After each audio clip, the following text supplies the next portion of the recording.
Okay, today I'm attempting to roll in 2-inch steel boiler tubes. I'm going to do an old boiler here. The other one's failed after a long, probably 100 years old.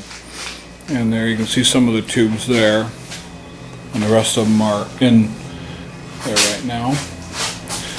And I got the mandrel and the roller there. And I rented a very large drill with a lot of leverage on it. 3/4 drill, and $18 a day. You can't beat that, or you don't want to go out and buy that drill because it probably costs $400 or $500. So for $18 you can run it, and I've rolled one in. Seems to be successful, and I'll do the rest of them now. It's going to darken here, but you can kind of see what's going on. I'll add more video to it as I go along.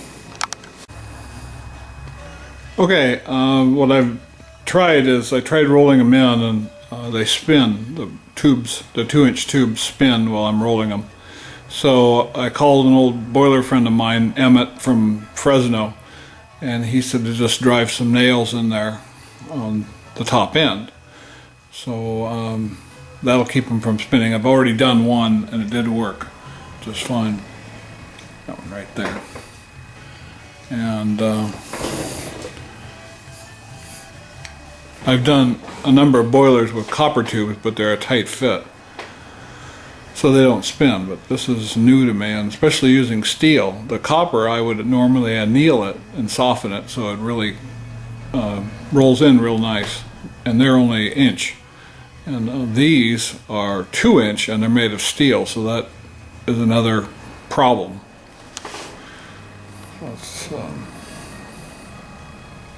I'll start rolling them in from the other end, see how it goes. So here's the firebox end. Nice roots, absolutely beautiful. And it is a good boiler, 1/4 inch wall. It should be just fine if I keep the pressure under 100 pounds for another 50 or 80 years. The tubes here are 14 gauge steel, so a little bit under 1/8.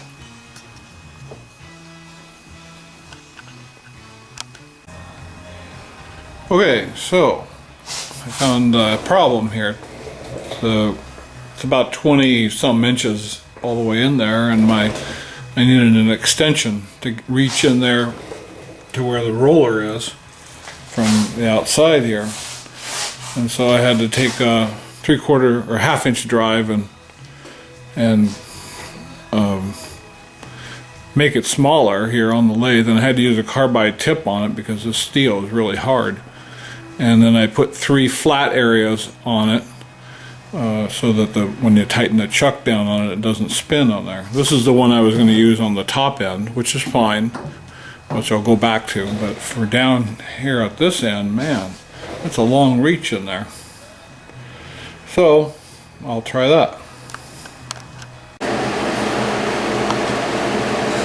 Okay, so this is the last one of the top of the boiler.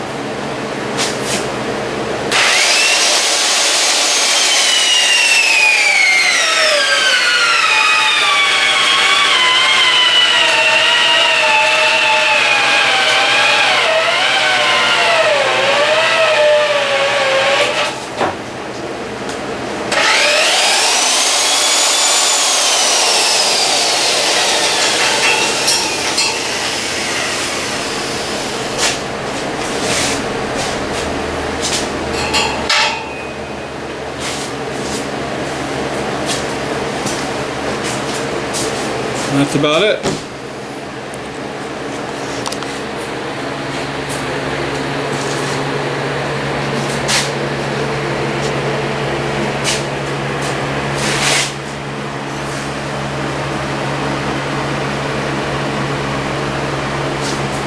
And here's the firebox end. That was the most difficult end. Can't hardly see in there probably.